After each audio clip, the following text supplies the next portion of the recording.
rapaziada? Tudo beleza? Espero que vocês estejam bem e em isolamento, ok? Também estudando bastante, tá? Só uma aulinha de eletrodinâmica básica, conceitos básicos de eletrodinâmica, que vão ser úteis depois para vocês na parte de circuitos, tá? Então lembrando, eletrodinâmica vai estar trabalhando com elétron, elétron me dá uma ideia de carga, dinâmica e movimento, né? Então a eletrodinâmica vai estar trabalhando com carga em movimento, ao contrário da eletrostática, que são as condições necessárias para uma carga ficar em equilíbrio estático, tá? E aí que tá, pessoal, quando a gente vai falar em eletrodinâmica, a gente precisa pensar no conceito de carga elétrica, que é o conceito básico de toda a eletrodinâmica. E carga elétrica é uma propriedade que se encontra onde? Em determinadas partículas. Basicamente, aqui no estudo, em duas. Nos prótons e nos elétrons.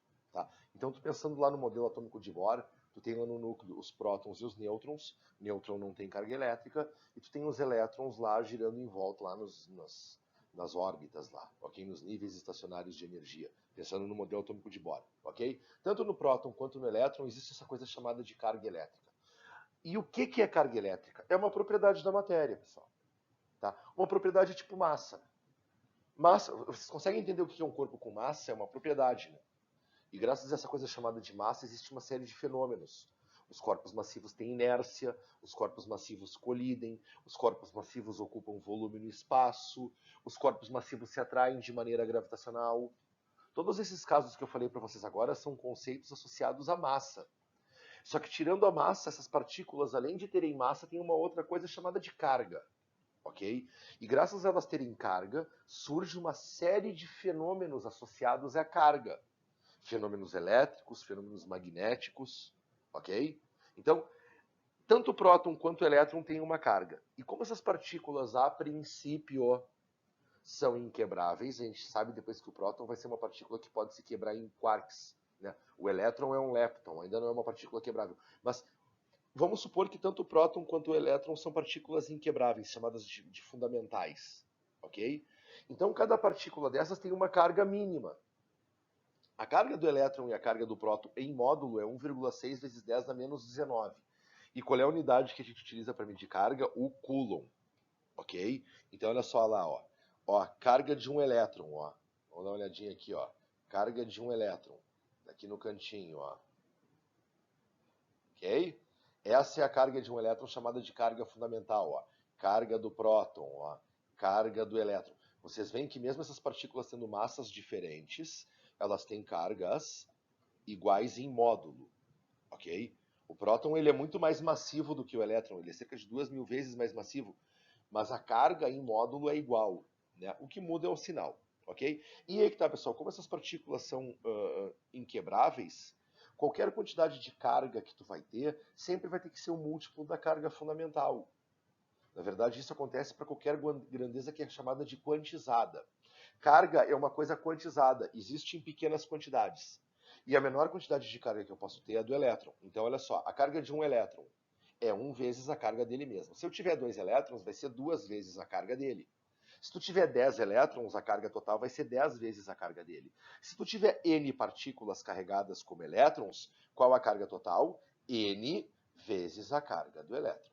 Ok? Então, pelo fato da carga elétrica ser uma coisa quantizada, qualquer quantidade de carga que eu vá ter, obrigatoriamente vai ter que ser um múltiplo da quantidade de carga fundamental. E aí que tá, pessoal, em cima dessa coisa chamada de carga que a gente entra numa coisa chamada de corrente elétrica. O que vem a ser corrente elétrica?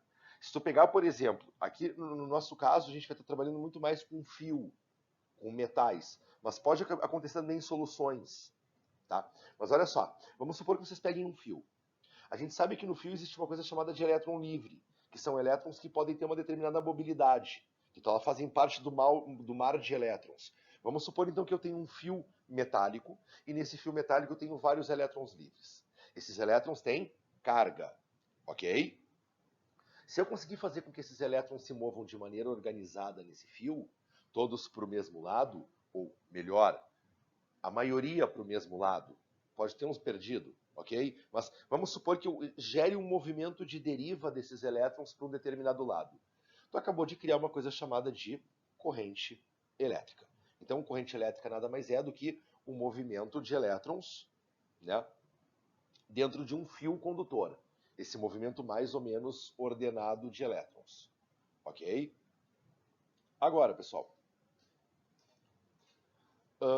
como é que tu faz para fazer com que esses elétrons vão todos para o mesmo lado? Os meus gatos estão enlouquecidos aqui dentro de casa.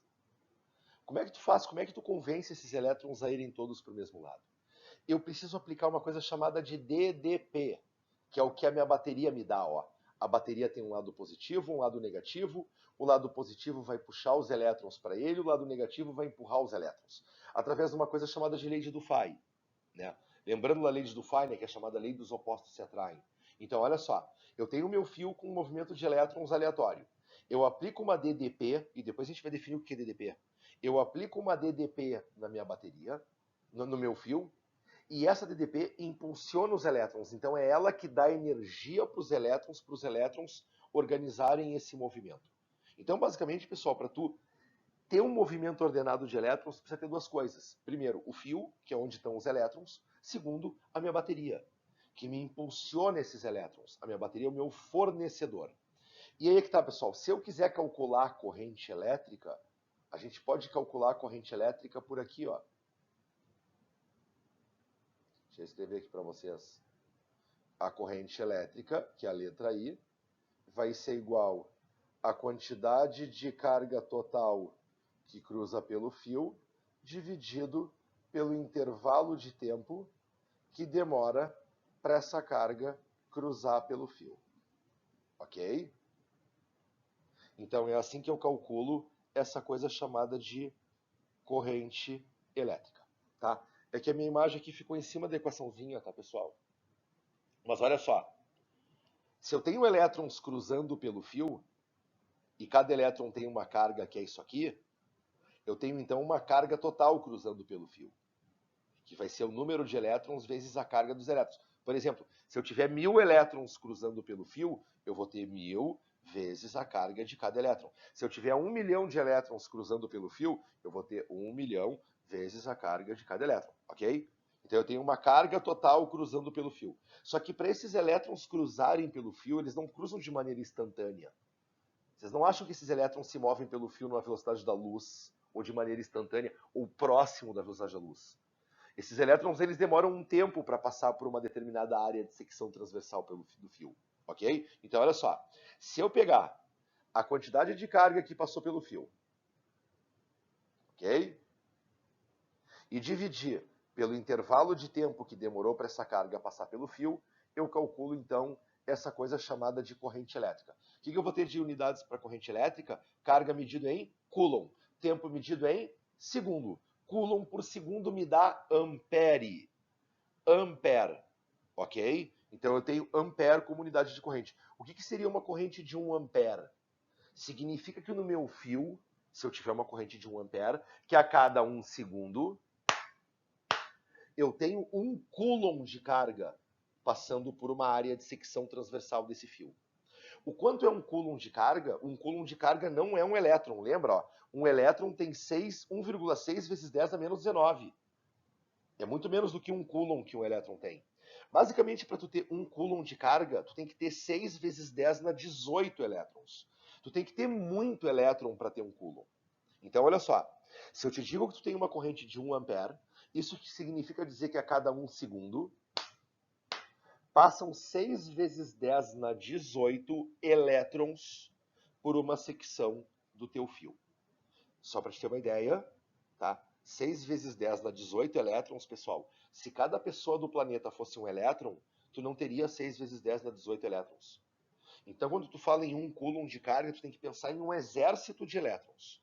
Ok? Então, esse é o conceito de corrente elétrica. É a quantidade de carga que passa pelo fio, dividido pelo tempo que demora para ela passar. Para tu ter corrente elétrica, tu precisa ter elétrons livres e tu precisa ter uma bateria, que é ela que te dá energia para os elétrons se moverem.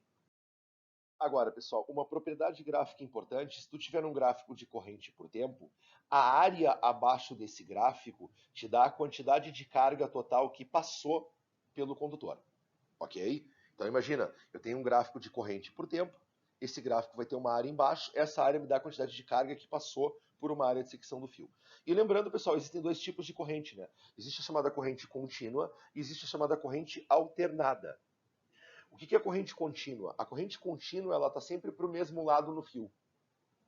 A corrente alternada ela fica alternando, uma hora ela está para um lado, uma hora ela está para o outro, uma hora ela está para um lado, uma hora ela está para o outro. Corrente contínua, o gráfico fica uma reta no mesmo quadrante. Enquanto na corrente alternada, esse gráfico ele fica alternando de quadrante, que significa que uma hora tem uma corrente para um lado, uma hora tem uma corrente para o outro. Uma hora tem uma corrente para um lado, uma hora tem uma corrente para o outro. Aonde tu encontra corrente contínua e corrente alternada?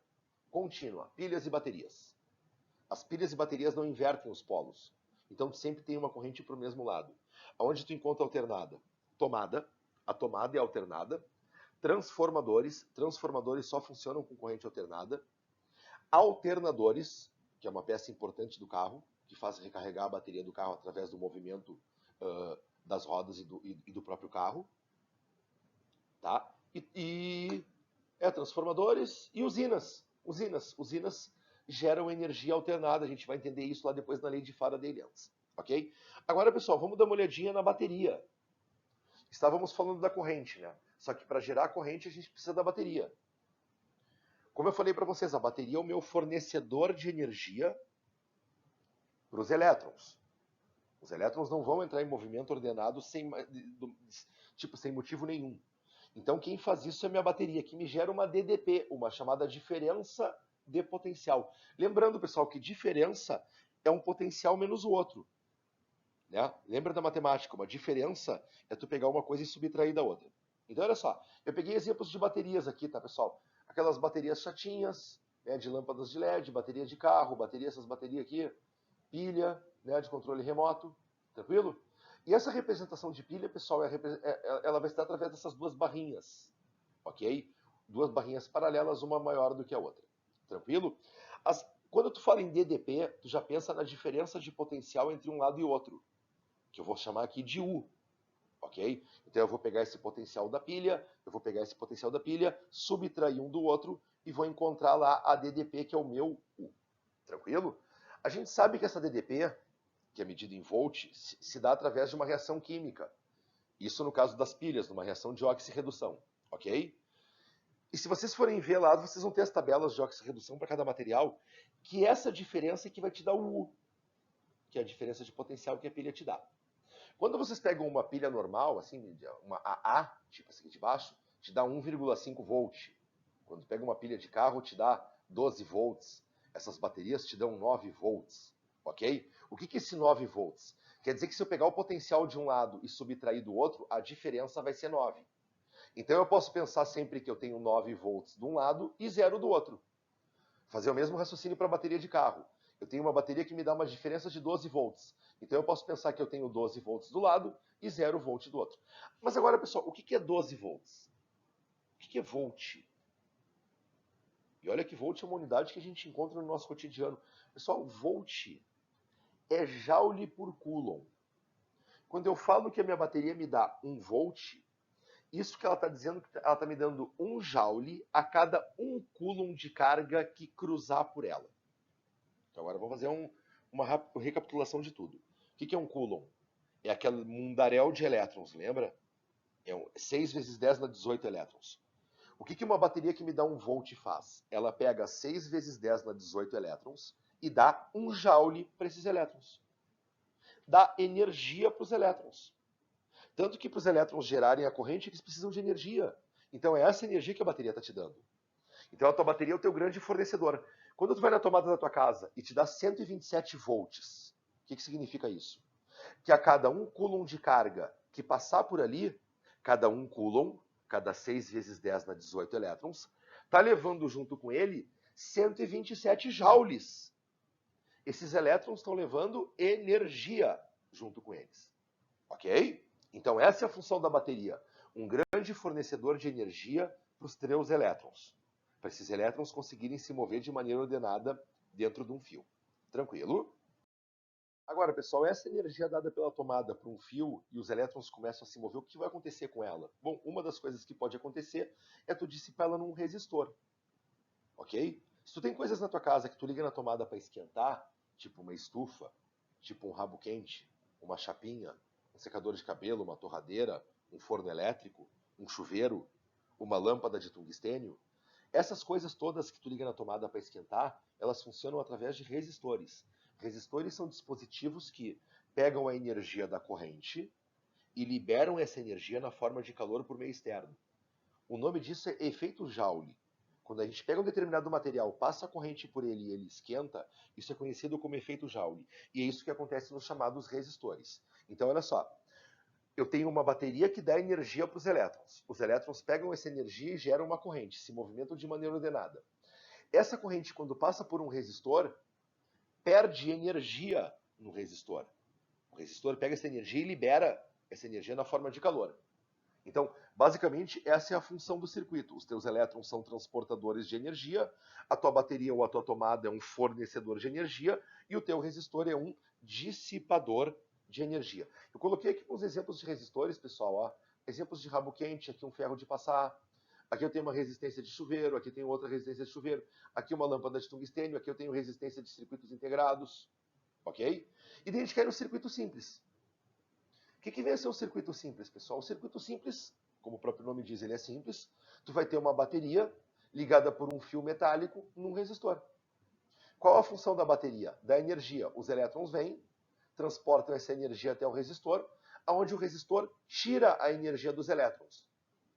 E os teus elétrons voltam para a bateria, fechando o circuito. Ok? Isso quer dizer, enquanto a tua bateria dá energia pro Coulomb, o teu resistor tira a energia desse Coulomb. Isso quer dizer que o teu resistor é um grande gerador de queda de tensão. Então, olha só, enquanto a tua bateria acelera os teus elétrons, dando energia para eles, o teu resistor freia os teus elétrons, tirando essa energia deles. Então, a tua bateria te dá uma DDP, te dá uma tensão, te dá uma quantidade de energia em volt, e o teu resistor tira essa quantidade de energia em volt.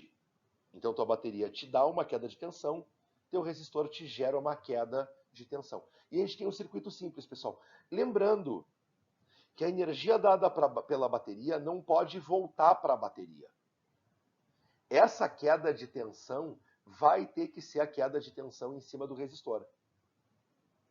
Se a energia da bateria volta para a bateria, se eu não tenho queda de tensão no resistor, a gente faz uma coisa chamada de curto-circuito. E daí tu pode danificar a tua bateria. Ok? Para circuitos, pessoal, sem resistência interna, circuitos bonitinhos, né? A gente sabe que a tensão dada pela bateria sempre vai ser uma coisa constante. Ok? Então tá, rapaziada, na próxima aula, senão a gente vai se estender muito. Na próxima aula, a gente entra para a primeira e para a segunda lei de Ohm. Pode ser? Abração, bons estudos.